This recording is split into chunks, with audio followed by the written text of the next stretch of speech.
Depression রোগের কোনো ওষুধ, মন খারাপের কোনো ওষুধ আমি বলছি যে যেখান থেকে শুনতে পাচ্ছেন প্র্যাকটিক্যাল করে দেখবেন, ভালো লাগলে করতে থাকবেন, ভালো না লাগলে বাদ দিবেন।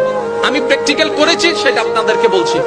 যখন আপনি দেখবেন আপনার মনে বেশি পাথর জমে আছে, আপনার দুঃখ কষ্ট বুঝার মতো কেউ নাই, আপনার চোখের পানির মূল্যায়ন দেওয়ার মতো কেউ নাই, আপনার দুঃখ কেউ বুঝছে না, আপনার কষ্ট কেউ বুঝতেছে না, আপনার আশে নেই পাশে নাই নাই নাই কেউ নাই, আপনি যখন খুব একা মনে হবে, আপনার দুনিয়ার কষ্ট যখন আপনাকে চেপে ধরবে, আপনি কিচ্ছু করবেন না, শুধু একটা কাজ করবেন, যাই নামাজটা পিছিয়ে ডাইরেক্ট সিজদায় চলে যান, ডাইরেক্ট সিজদায় চলে যান, কপালটাকে ঝুঁকাই দেন, নাকটাকে ঝুঁকাই দেন, হাতটাকে ঝুঁকাই দেন, নিজের অস্তিত্ব বিলীন করে দেন, চোখটা বন্ধ করে সিজদার মধ্যে চলে যান।